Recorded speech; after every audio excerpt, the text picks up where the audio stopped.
Yeah, I'm gonna hit record. Hey friends, welcome back. Just pause this thing. Okay, we're back on the podcast, and I'm with Julie today. Hi, Julie. Hi, Brian. And we're going to do an experiment in negative psychoanalysis. So I have a desire. I wish to be negatively analyzed in public, and that's the problem with this session. So, what do you think about that, Julie? How do we do this? Yeah, it is a problem because first, there is no established practice, and there hopefully won't ever be established practice, negative practice of negative psychoanalysis. But I feel that it's problematic that it's public.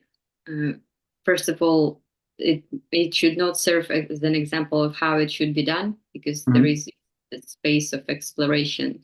Nobody knows, nobody's supposed to know how it's done. But it feels that practicing publicly loses something because it's still there is a moment of intimacy which is lost once it's public or once it's even if it's recorded. You're not supposed to. That's the way I feel. It's not. I'm saying that it's supposed to be like that. Something is lost when you are recording it. Maybe because you're preserving it. Maybe and ideally, maybe there is supposed to be nothing to preserve or Mm. nothing to actually analyze, nothing to keep as a result of it. You only taking away. I'm trying to only take away um, everything. So if you delete it after it, or people forget it, it would be perfect. Oh, maybe I'll delete it in like 30 days or something. Maybe I'll do something like that. So it's like It time. still counts. Delete it now. It's not good that I like have the power though. That's another aspect that's problematic. Is like I have the power whether or not to delete it. So I want to talk about like that, both of those things really bad, but also I'm curious, like, just so the audience knows, like you're not a hostage. I didn't force you to do this. So you're here. So like what do you think motivated you to do it despite the obvious problems?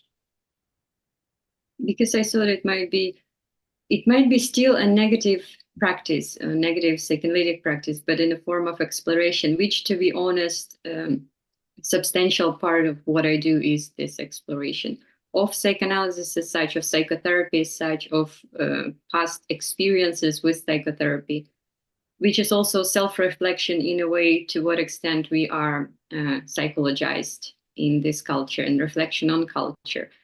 Um, but the goal and plus on top of it, it's not plus, rather minus, it's the critical assessment of what is normally happening in therapeutic practices. And also I do provide some interpretations or some philosophical uh, suggest some philosophical interpretation, but I would rather uh, I tend to take away whatever I say, and I think there is a point in it, not to trying not to be someone who people can rely for interpretation or for expertise, not to be expert, like not be actually not someone who doesn't know, not like Lacanian who knows precisely by not knowing. That's the point. It's like doesn't completely work that way because if there is still something for psychoanalysts to do, not to know, it's still a form. It turns the form more easily in a form of knowledge. Um, well, this kind of sessions are also problematic because they might be perceived, and they are sometimes perceived as help, but Mm. and as interesting interpretation or something valuable, some new dimensions open up. But still, I consider the secondary product that not supposed to happen ideally. It's rather a space where you have to lose it or not have to lose it, but the space that I'm cherishing is a space where this is lost. The space of loss, you can say. Space of loss, yeah. And maybe we can explore the space of loss, bouncing off this idea of a critical assessment or reassessment of psychotherapy. So, in my understanding of traditional psychoanalysis and psychotherapy is the problem of us doing it publicly would be, well, one thing, it's neutrality, right? Like there's a very important idea of in psychoanalysis about neutrality. Like you're supposed to be neutral as the analyst, and I'm supposed to project onto you my transference and fantasies. And because there's like random people in the room and I like know you and I've read your work, like my fantasies that I'm projecting onto you are not, they're very specific, you know, they already have associations. You're not able to be neutral. So like, how do you think, what would be a negative approach to this idea of like neutrality in psychotherapy? What you described is rather Lacanian method, right? Yeah. Lacanian psychoanalysis, the way it's supposed. I don't care that much about this, the transference and these techniques, because it's still technique. The way you suggest idea of neutrality, I would maybe interpret it in a way that it's the loss of self.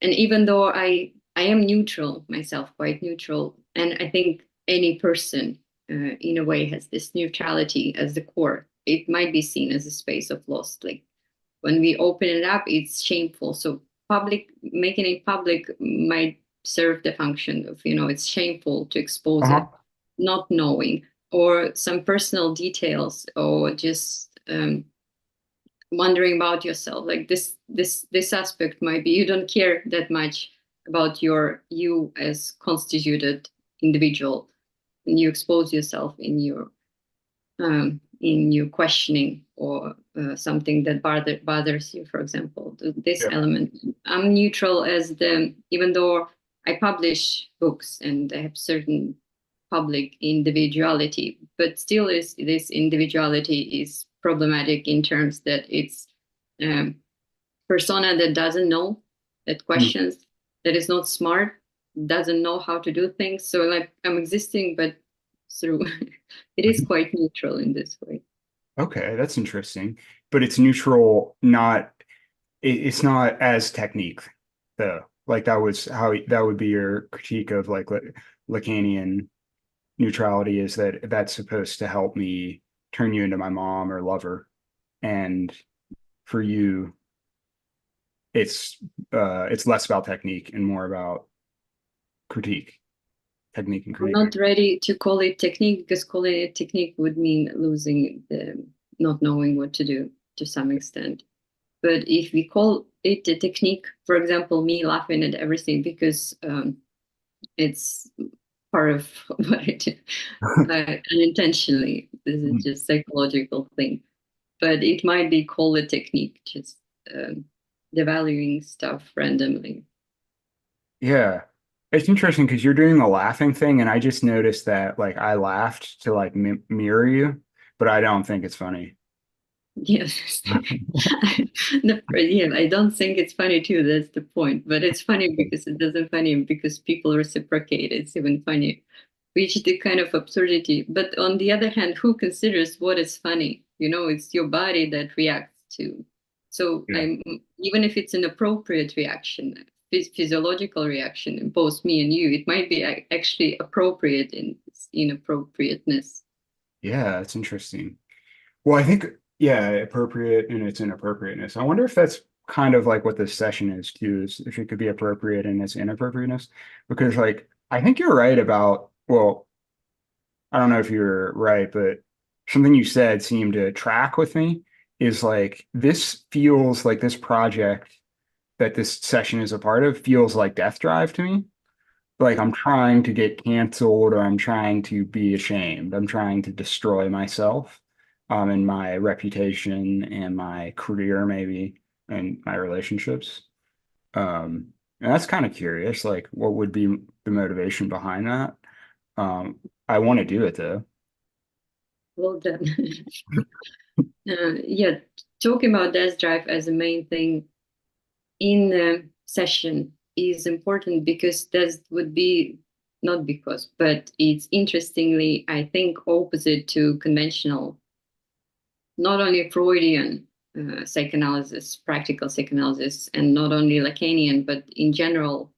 opposite to psychotherapy, because they would try to get rid of it, at least the way they, if they keep the concept, the way they conceptualize it, they would see it as an obstacle getting you, but not something you have to not cherish, at least admit. And for me, the way I would rather conceptualize test drive, it is what is happening in a session, and what is happening in a person. But I have strange comprehension of test drive, which is closer to Sabine Spirain than to Freud comprehension. And unlike Sabine Spirain, if she would have her own practice, who actually invented the concept of the death drive or death instinct, unfortunately, the psychoanalysis that she practiced was Freudian psychoanalysis, like really following the technique to be considered professional. And I wonder how her actual psychoanalysis would look like, the one that perceives the death drive first as intersocial, and second, more connected with love, uh, in this Hmm. way, intersocial, and then for Freud, and um, as a basic principle that drives humans. But unfortunately, we don't know what would it be. One need to invent it. The other practice that is close to, I think, what I'm trying to do is Beyond's practice, the way he thought about it, meaning there's the ability, the negative capability. That he takes a term from Keats, the poet. Negative capability mean that, well, for him, it's very important capability, meaning that we rather cherish space of unknowing, resisting knowledge, space of non-knowledge, space of void, and the session of analyst and analysant would be invitation uh, of this space of on developing of negative capability, resisting feeling anxiety of not knowing. And it would also be for Beyond, though, it was that as a result of this, you arrive to kind of some interesting knowledge, some new knowledge. Is still quite positive in this way, getting something out of it through this nothingness. And for me, it would just stay with this knowledge um, of this non-knowledge rather, which is frustrating. Like this domain that it's open up. And unlike any conventional psychotherapy, I think, and psychoanalysis, including Lacanian psychoanalysis, it would be about knowledge, Hmm. uh, getting knowledge. Analysis, the very word is presupposes that you get knowledge, and this kind of in beyond interpretation. If you stop it until you get something, some kind of new knowledge, it would be rather about love, not knowledge, or bond, something like it. When Well, you resign knowledge, it's not about knowledge. You don't hold on to interpretations, to knowledge. The space of loss, and this is how it's space of the death drive, which is can be seen as love. hmm. That's interesting. So you said the void is frustrating. Um, I'm I get what you're saying, but I'm more afraid. I have more fear that would come up.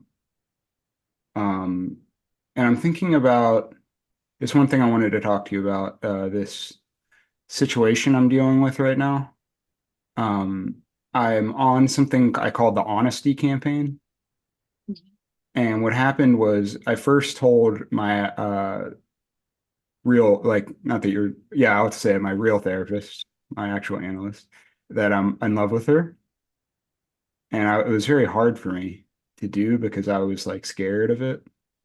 And the problem was that after, and the neutrality is very scary because I don't actually know what she thinks, you know? I don't, and so there's this gap, because there's like a soothing that happens, like, okay, I'm not going to end the session. I'm not going to reveal to you that I'm disgusted or horny or anything. I'm not going to reveal anything. So there's a gap between us. Um, and that I liked doing it though. I liked it. I felt fear. about doing it, but I liked it because it released energy, and then I felt creative. And so I started telling a bunch of other people in my life truth. Whatever, I don't know if it's quite truth, but like honesty. I was like, I'm angry right now. So the two big ones that are taboo for me are anger and sexual attraction. So if I'm feeling those, I'm saying it more. And the problem with this is people react to that in ways that are unpredictable.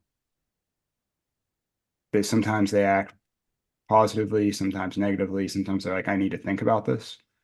Um, and it's scary. I feel, and I'm kind of parsing that as like a void moment, like in between the time I say I'm angry or I'm attracted to you and the time that they give me feedback about that. Sometimes people say something like, okay, I need to like go away from you and think about this. And then that space in between is absolutely horrifying to me. That's the association I had to your spirulinian, like this invention I want to do with you about the inventing Mhm. spirulinian practice. Um, because there's something about love and there's something about love and connection that is just fundamentally, there's a lot of void there. There's a lot of space where I don't know. And I'm kind of scared of that, to be honest. I don't feel a lot of frustration about it, but I feel fear. I think that psychoanalysts are the easiest one to love, Hmm. because of this neutrality. And they, in conventional psychoanalysis, it would be cold transference, and it would be analyzed, and you will reveal something about yourself, and you'll probably improve yourself and know more about yourself. But like this mechanism technique, I would say rather that it reveals nothing. Psychoanalyst is easy to love because it's a place of nothingness. It's not that you love yourself, but this is love is encountering nothing, that like this rupture, the and even when person is not saying anything about themselves, this nothingness is what they actually are. So psychoanalyst paradoxically, by being neutral, is real. It's nothing, and you feel reciprocate through revealing maybe this nothingness in you, and this is called love. Also, love is problematically, and it comes with fear, and because you're losing yourself, according Mhm. to Sabine Spielrein. But love is seen normally as a feeling within individual, your desire, and you might have a physical manifestation of it. And it comes from Freud, one of the first one who conceptualized the sexual desire and love as within individual drive that needs to be, or desire that needs to be satisfied. It's about you in this conceptualization. It's about you and your desire to obtain stuff and kind of possess it, Mhm. and it's embarrassing this way. But in Sabine Spielrein, if you comprehend it differently, in Sabine Spielrein comprehension, love would be rather not in the individual as the desire to obtain, to possess. It would be in between space, which is the space of destruction of you and of your analyst, of nothingness, where you encounter each other, or the loss of you renounce yourself kind of in this space of where no one existed, just unity, but at the same time, like not 1 plus 1 unity, rather the destruction of ones, and unity in this through destruction. So, and in this way, if psychoanalytic session is this kind of stuff, uh, essentially, then it hurts, but this is what love is. It hurts. There is never, I think, the happy love Mhm. that ends up in relationship. It's always loss. It's exists by one losing it, once encountering it. So I'd rather maybe access to this space, where you're scared, according to Spielrein, there is also when feeling of disgust with the object of love. It's maybe from the female side, but also when you disgust it with yourself, and at the same time you feel a fear, but you're brave enough to expose you as nothingness, Mm. to to be honest about it. And the thing is that I'm not saying that this process, that psychoanalysis, the way psychoanalytic session might be seen from this perspective, kind of perverted conventional terms. I'm not saying it makes people better, doing it. I'm not saying that it makes world better. Just something happening. Uh, Maybe it's important to give the space to this process. The problem that one person is paying for this for some reason, and the other is that's another problem of that kind of uh, deprives it of something that I would want it to be, maybe this kind of space of where people encounter themselves as nothingness, which might be called love. Mm. So then people would just everyone go to your Patreon and then you can just get really rich and do it for free. Is that the idea? I was thinking, well, Freud, I have several justification why I'm still taking money for it. First, that I just need money, and it's like kind of charity for now. And but then I thought once I won't need money, uh, and because Freud claims that it only works when people pay, it Mm. gives it value to Mm. something that doesn't initially have value, and the more it costs, apparently, the more they value it. But also, if it works that way, people can pay to each other. You pay same amount to the other person. I'm not ready for it yet, but it's just the idea for the future. But it is problematic. And the other way to justify it is that it feels embarrassing for me because it contradicts the idea, and it might feel embarrassing for it's also this thing of exposing your embarrassing side of needing money. Yeah. Yeah, so you feel embarrassed about needing money. And then there's like yeah, it's a very interesting dynamic. Um, I wanted to ask you about maybe we could look at ethics because the money is coming up, and then we also talked about like you're like participating in my death drive and killing me in my relationships by being on this podcast. And so there's like ethical questions about that. And I think I told you in a private session about my ethics. I'm working on this ethical thing called ethical hedonism. And this is the idea that it's why I'm so attracted to negative psychoanalysis and like I want to participate in it is because it's pointless. So like I accept a lot of Buddhism, like the Buddha, that guy. Um, you may have heard of him. It looks like this. This is a statue. Um, I haven't seen a picture. I'm not sure if that's what he actually looked like, but um, he has this interesting idea about suffering, like life being fundamentally about suffering, right? Like craving and aversion, like either wanting something or not wanting something, and that's like the root of suffering. And then there's an ethical, and so that's like almost like a metaphysics or something of desire, which I find very fascinating, which I largely accept, and I like his method. It's very phenomenological and clear to me, but I do have a different ethics, which is hedonistic. So that my understanding, and this is like rudimentary, I'm not like a scholar or anything, but my understanding is like you're supposed to not desire and try to bracket desires and like meditate and stuff like that, and like go into a monastery and like detach from the world. And my approach to this is to participate like with the knowledge that it's futile. So to do hedonism, and it's ethical because I know it would not be ethical if there was a delusion that I would get something from this. But it is ethical because I know that it's pointless and do it anyways. So that's like sex, relationships, negative psychoanalysis, um, anything really, anything in samsara.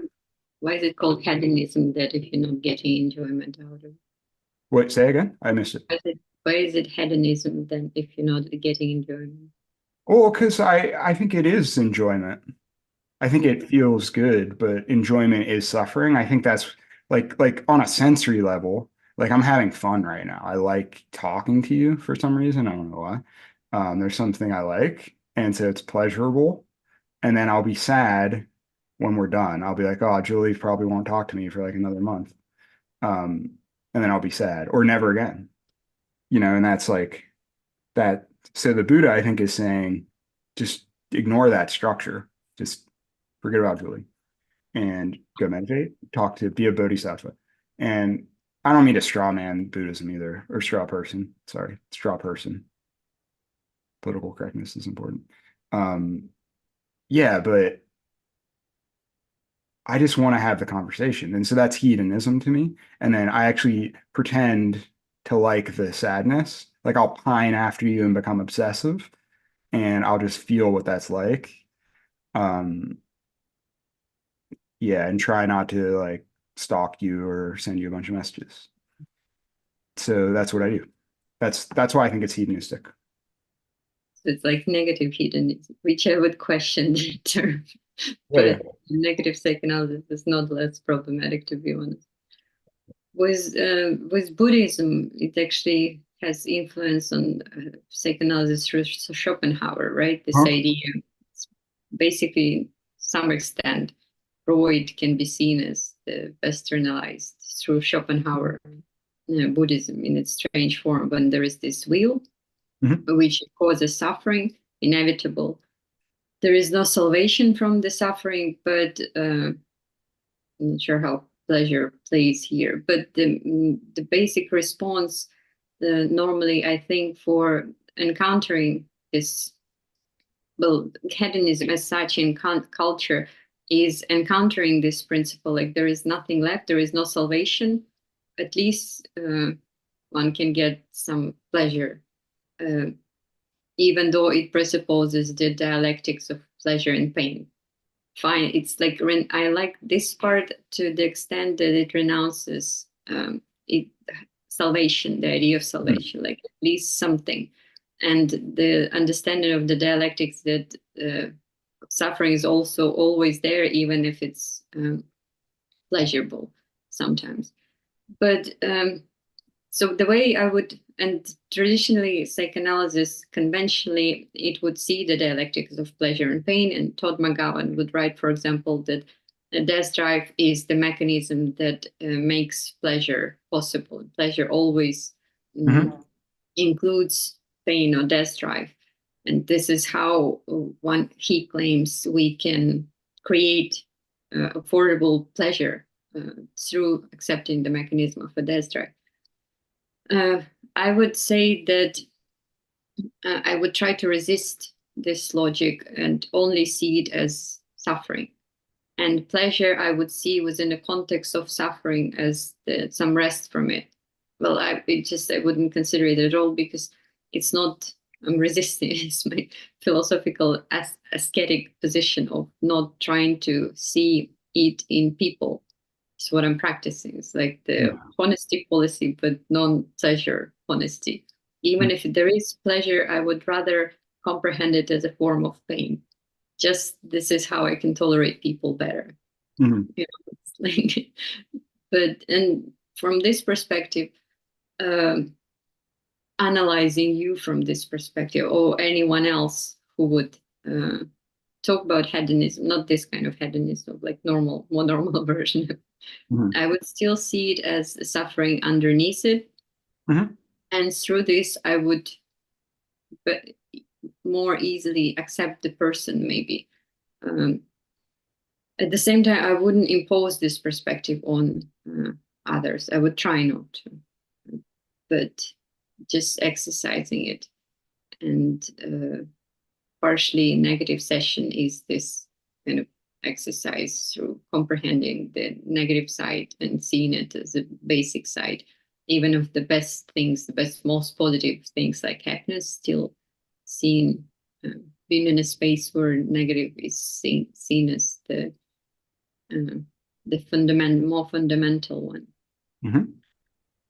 Yeah, and that makes sense because the problem with pleasure being even even the dialectic of pleasure and pain being um, being a thing, is because like if we're trying to be in the field in between us, the negative space, um, yeah, like if pleasure becomes a focus, that objectifies the other person and subjectivizes me. You become an object of my pleasure, and then we've lost the field, and I'm living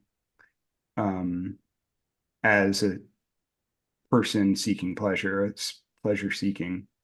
And what I'm trying to do with ethical hedonism is just to be possessed by that drive for pleasure and just like be thrown around the world. And then hopefully sometimes I'll pop out into negative space randomly through like glitches. Um, that's kind of my way of operating right now because I just find that resisting, I'm just so driven by my pleasure seeking that I just find it more pragmatic to follow it instead of renouncing pleasure. And it is an obstacle, but I also think renunciation would be an obstacle to negative practice. So I just feel like it's just pragmatic to just be pleasure seeking, even though not, it's an obstacle to negative space, but that's okay because there will always be obstacles, and pleasure just feels like I don't know, it's just I don't know, I just want to do it. Probably just for pure base sensory satisfaction, like a chemical thing. From my perspective, I just see it as the manifestation of individualized manifestation of despair. And there's nothing you can do about it. That's no matter how you mention and justify it. In German, I still see it as the opposite. But that's my thing. Do you want to talk about narcissism? I Yeah, want it to be embarrassing enough for you and for me. yeah, Um, the other problem with the conventional therapy is that it's narcissistic. I don't like the word. It's problematic for many reasons, I don't think. And conventional term in psychology and in psychoanalysis, it exposes that there are no actually narcissism. There is whole thing under it that it's opposite to it, like the fear of not having yourself. So it's kind of narcissism at the same time the opposite, trying to cover the opposite. But still, if we stick with the term, even though it's quite problematic, psychotherapeutic sessions, as it is, which I don't like about it, is that it's still talking about someone and you helping in the narcissism of creating or exploring themselves. That's why people pay, basically. Um, but there's something that I don't like about it, because it's still this exploration of self, creating self is still too attached to self, and even in a negative way, which conventional psychoanalysis and negative therapy kind of explores sometimes. So brings up where you say something about yourself that you're ashamed of, or you expose yourself in a negative way. It's still narcissistic, it's still this creation of mhm, um, but it's so what you're saying with your concept of like your approach to this, exposing yourself, exploring yourself, trying to construct your identity. For me, either and for the public, to like and not to like at the same time. This kind of in a position that you're ashamed at the same time smart, something like this, like giving it and take it away. This is I find problematic, but this is basically what I'm doing too, maybe in a different style.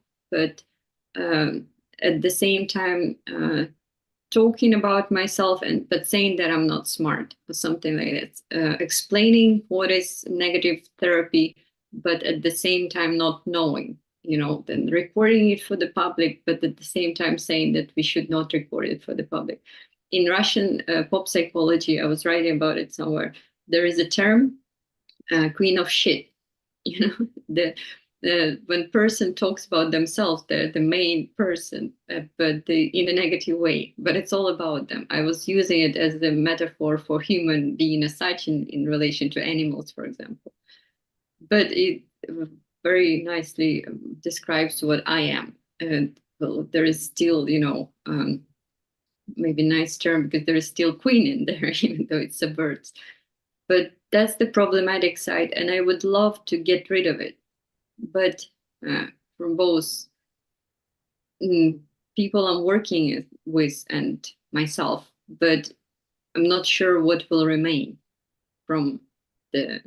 Um, well, it's easy in a way because you just have to stop talking and shut up the other person somehow, like make them stop talking, and or just leave as this way of ending a session. But uh, then it's going to be same as before, no space of negation.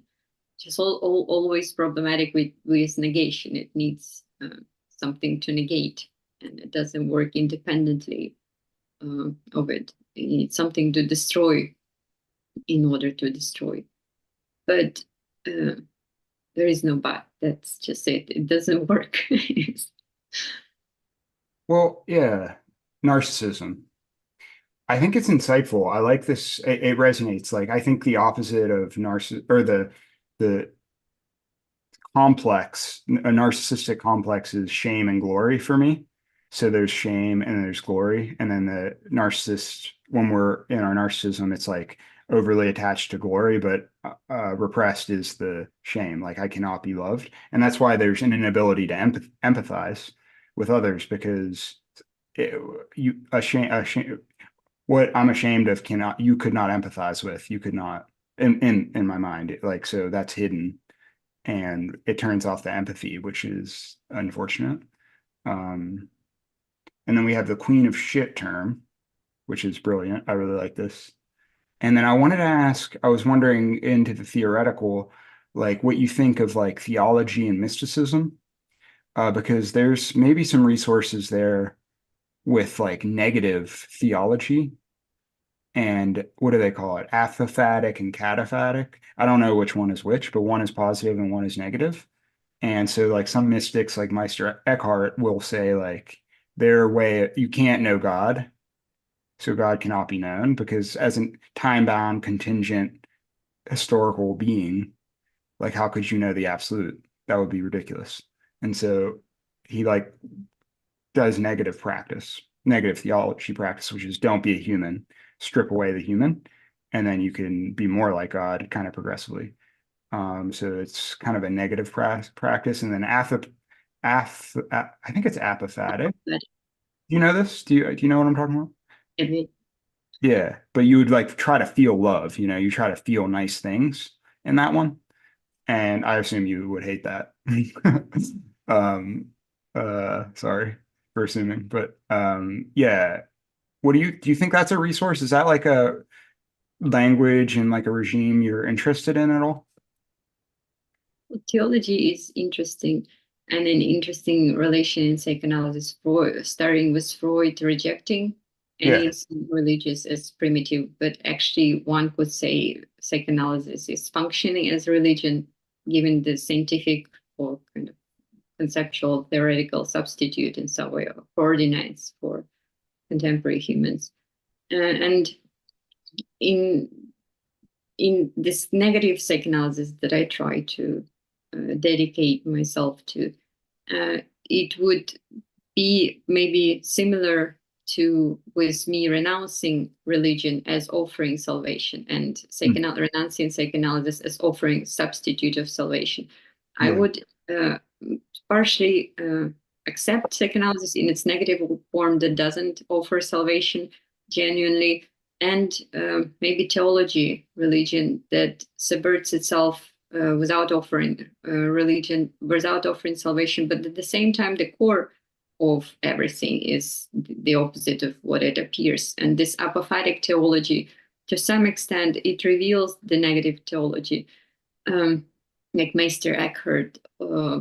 It to some extent it reveals this negative side of it, because you cannot know. God is someone you cannot know. There is nothing you can do to. It takes away narcissism. I might use the contemporary term. It takes away the hope for salvation, that there is some process, something you can follow. At the same time, it proclaims that the non-knowledge, so kind of contradicts itself. And beyond in this way might be called apophatic psychoanalyst, was his space of, was his and mystic was his letter O, that is like mythical sign for the void and nothingness that one invites, creates the space for it by denying, negating oneself or something like it. It can be seen as apophatic, but the problem with it is that, at least in its profane interpretation, apophatic still offers in exchange like higher level knowledge. Mhm. It will I know. offer something that you not so, or it offers salvation through absurd. So genuinely apophatic, it's and genuinely negative without reaching the positive through the negative. I would accept it, but not in a profane comprehension that it creates a space of for some new form of knowledge through getting rid of the conventional form of knowledge. Just no knowledge, no improvement, and no salvation. Um, Yeah. Yeah. So the problem is that there's an idea through negative practice that you would get something, you would get union with God, traditionally is the idea. You want union with God, the beatific vision, heaven, salvation, et cetera, et cetera, et cetera. And that would be problematic for negative practice because it's basically negative practice as a means to an end, as opposed to an end in of itself. Um, yeah. yeah, the union with God. If we substitute God with nothingness, or the way some would claim the death of God, the loss of God. Um, and just my problem is why you need to say God, add God if it's just a loss. Then it might work, but uh, so instead of reaching God or reaching salvation, you just maybe embrace the absence of God or the absence of salvation, just the loss itself. But it's also a problematic position because there is something you can do, like embrace it. So what? Like your life will improve now, or you will be sad, but life is going to be livable. It's still problematic because it's the end point, saying what to do, embracing. Um, and I would say that this is problematic. Just admitting that it's problematic, like a real queen of shit. Yeah, speaking of the queen of shit, like I want to, since you let me help to experiment with this in the exploration, I feel that it's actually, I feel pretty strongly that I want to reject, completely critique apophatic mysticism, and the whole edifice of Western theology. Like even though people are doing interesting things with it, um, like death of God theology and process theology, I think are interesting, but I actually don't like them because I think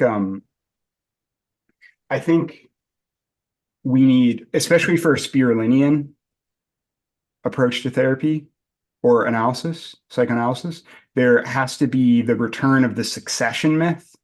So her text is death as a cause of coming into being. That's one translation in English. And so I think what this points to is a deeper mythic structure that monotheism has rejected, which is a cyclical rebirth. And so what's interesting about monotheism, especially Christianity, as I understand it, is Yahweh wins. That's very important. Like Lucifer loses and goes to hell. In a lot of different myth, there's succession, like Greek, Mesopotamian. It's God is contingent. And so I think if God is contingent, it's okay to have God in the picture in negative practice. There can be gods, there can be a Gnostic God. It's just not transcendental and it's contingent. And I think that's very interesting. I think that is the structure that needs to be retained. And it's like the king in Mesopotamia, as far as I know, I'm not like an anthropologist or anything, but he would have sex with an avatar of Inyana and they would kill him. And that would like that's a symbolic image of the crops growing. I think that's good. I think that's a good good structure. I think that is better than Christianity or monotheism. And I think underlying yeah, something that's celebrating the goddess mythology more, cyclical, is more helpful than these dudes who are doing mysticism. That's my take. What do you think? From this perspective, I would reject apophatic theology and negative theology too, Yeah. because again, in this profane reading, where it's still a progress, you're progressing somewhere in time, even through negation of uh, normal knowledge, but it's still in order to attain some kind of higher type of knowledge, or non-knowledge as a higher type of knowledge. It's still a progress. It's a linear time. And Christianity, even apophatic Christianity, can be accused, and this is what I wouldn't like. But at the same time, if Christianity or negative theology honestly reject itself, it encounters it, like the whole thing is negated. But it's quite rare. More, what is more common is just this progress through negation. Yeah. And I would be closer, rather, in my comprehension of what I cherish, Sabina Spielrein, what she reveals, and Yeah. what comes before, uh, what Kristeva calls women time, the time of repetition. I Yes. don't Yes. know why it's women's, but it's more natural, more fundamental time. Unlike, I assume, man's time is a time of progress. So it's a time where the progress improvements, if not a salvation, some kind of movement to improvement, or some form of salvation is possible. But according to Kristeva and for Sabina Spieler, in the dimension of repetition is more fundamental, and they both connected with feminine something dimension of the mother. Yeah. And uh, and this is a space for me, it's a space of loss, space where you and the dark space, maybe more Lucifer would be Yeah. about this dimension where you never win, where just the repetition. And for Spielrein, it's coincidence of destruction and creation, or death and creation. It's never that, in linear time, after destruction, after death, there comes creation or generation as something that overcomes it, as something that the resurrection of a dead one, for example, a phoenix. But the thing is that they are simultaneously both. That destruction is a creation, but at the same time, it's destruction all the way. It's like this repetition. So the space of which is the space of death, and there is fundamentally nothing else except for this creative space of death. It never gets overcome. It's just eternal repetition of a failure, one could say. For Spielrein, I like your image more than the one that was the sex and the murder. Her Yeah. image is just pregnancy. When pregnancy and giving birth to a child is normally as a symbol of creation of new life, but at the same time is the destruction of a body of the mother that Yes. new life never compensates for. It's just the result of it. And she would use, for some reason, Nietzsche as the image of a mother who, or Zarathustra, who looks into himself, encounters his mother, the absence of himself, like his grave and the womb of his mother at the same time. And through this, he becomes a mother. So through touching the nothingness, destruction of yourself, nothingness that you are, you become a mother. And it repeats all over again, like Russian matryoshka, that, but even worse, like eternal one. And there is no actual matryoshka, this doll. It's always the only environment for the next one, and comes to eternity. And to reveal her true essence is to destroy her, something like it. Yes.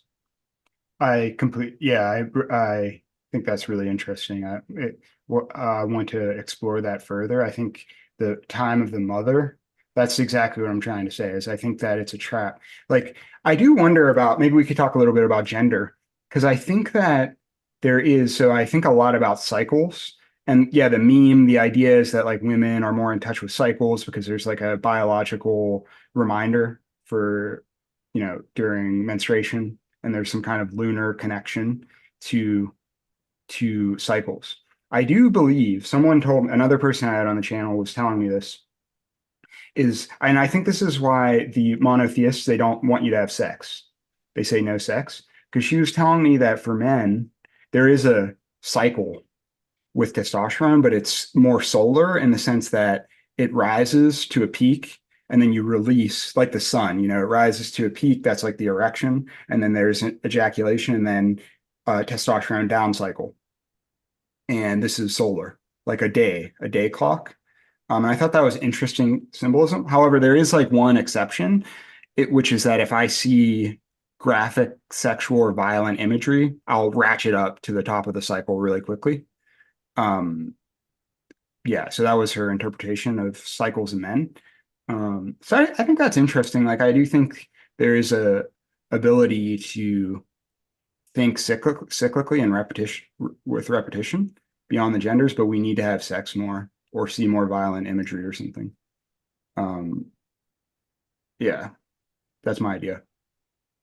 What concerns me and idea that I would like to develop in the future is uh, without hopefully going into any mysticism of women and cycles and Mhm. just sure is the theory of PMS as the depressive realism Ooh, that's because interesting. we normally think that we normally in therapeutic culture and it's well known for feminists that it's male centered and the ideal human being is very stable without those cycles Right. and females subject are constituted as based on male model, which is more maybe more stable, it's different, less visible cycles, psychological especially, and like the whole medicalization of uh, female issues, including depression, would try to make her more like men, which means they would comprehend PMS as the deviation of who she actually is, and women would blame for the depression, for example, or the fact that they tend to cry for it just temporary, it's not me, it's PMS. Yeah. But because they can do the other way around, like it can be actually why is the PMS not you, and the other parts of the cycle where you're more stable is you. How why is it necessary? And the other thing is then depressive realism. I'm trying to maybe develop more feminist version of it because depressive realism, which claims that depression is adequate comprehension of the world, it's based off a male model when the male is the one who is depressed and it makes him adequate and female would openly be seen women as more cheerful, meaning less smart traditionally. Yeah. And based on this model, PMS, when they're depressed, cry for no reason, like all these symptoms would be seen as a deviation. Women, are cheerful in nature, just something is wrong with them over the um, certain days of a cycle, but not why not the other way around when PMS is actually depressive realism when it's even more depressive than male version of depressive realism because they kind of claim that they get knowledge out of depression. They get real comprehension of the world and it hurts them. In PMS, it just hurts you and you don't get knowledge. It's just nothing more negative. And in this way, this kind Yeah. of being more in touch with the world and maybe being more female kind of in this way uh, that it hurts plus it doesn't make sense like it's more absurdity in it so I would try to develop this kind of model of depressive realism which is more feminist or less feminist. I don't know. That's interesting. I'm glad you're talking about this, the PMS. It's very insightful to me. One thing I noticed about my practice is there's something in the US called PMDD, Oh, post-menstrual depressive disorder, mm, MDD. And actually, I'm like a dude. I present that way and act like that. And I see quite a lot of people come. They specifically think of me to come to. And I always find that so intriguing um, because I wonder if I never thought of it like this, but I wonder if they think like as a man, I can help them be stable and more stable. And I want to think about that more. And I love this idea because I hadn't thought about this, Julie. I despise balance. Balance, it's like I'm a Libra too in the tropical system of astrology. I was born in October, and so people think I'm balanced. But the thing about Libras is we'd want to unbalance, like, because you like want to go to each side, fill one side. And so it's like I've been accused of being bipolar, up and down. And no, I don't like balance. And that's kind of a subversive idea because balance, like this is coming out of like Aristotle, right? Like this is a very deep idea that we're supposed to be balanced. Um, and I don't know about that. Maybe sometimes no. Um, Anyways, I was thinking as you were talking, I think this is a very deep insight, and I hope you develop your work on PMS, so I can read it. During PMS, maybe. I'm in PMS. Awesome. It's interesting that you mentioned that women or people, just women, might look for more balance, more stability in men, and in the relationship too. Simone de Beauvoir would write in her first philosophical feminism book that woman looks for salvation in men. This traditional heterosexual relationship is when man is substitute. Or I don't know who is substitute. The God is substitute for a man that who's supposed to save you, the savior you can rely on, or the God is substitute of that. One of them doesn't matter. But this form of looking for salvation in man and not never. Like the death of a man, the death of a God is equal here to the death of the man. You fail, and God is better version because it's imaginary. But with the man, you can actually feel the failure, that salvation never comes. Even if you're in a successful relationship, like it still works. It's through the acceptance maybe of the failure that there is no one to save you. Even if you are in a relationship, even if you are supported, it's like the still doesn't work as a salvation. And in the therapy, it's all also it might give you the illusion of salvation, but ideally maybe it's just disrupts the hope of looking for salvations. It's a sad story ultimately of Mhm. uh, providing illusion and never actually getting it. Do you know the term white knight? So it's a meme in America. I don't know. It's kind of Anglo, but it's this idea of on the internet, if there's a woman in an argument, men will come to help her out, like on Twitter, as a way to like ingratiate themselves to her and defend her, like the white knight. And since I want to mix this metaphor with the queen of shit, I want to be like a knight of shit, like my goal. I'm hoping I'll convince you to be like, let me be a knight of shit, and then it'll fail, but I can like try. So just think about it. It's an offer, and look up the meaning of like white knight because yeah, I feel like that's what I want right now. I want to be like riding off into the distance with a mission from you, like The go mission off is a not cliff. to have a mission. Yeah, like get out of here, go away. That's very interesting. So I'll stay with that image and let you know how it goes. The Okay. guy goes Yeah, yeah. now. This is the cut. This is the Lacanian end of the section on the night of shit point. So, Julie, you've been very gracious with your time. Haven't done anything for me at all. This was complete waste. Thank you. Um, where You where can we help you? How can we help you? Or how can we not help? What can we do if we're like want to be depressed more? The audience, how can they be more depressed? And you can give me money on my Patreon, so I'll feel ashamed of accepting. yeah, and help embarrass Julie more and tell her I sent you so I can be embarrassed and she'll be more likely to ignore me, which would be good. Thank Um, Bye, Julie. Thank you. you. Bye. Thank you.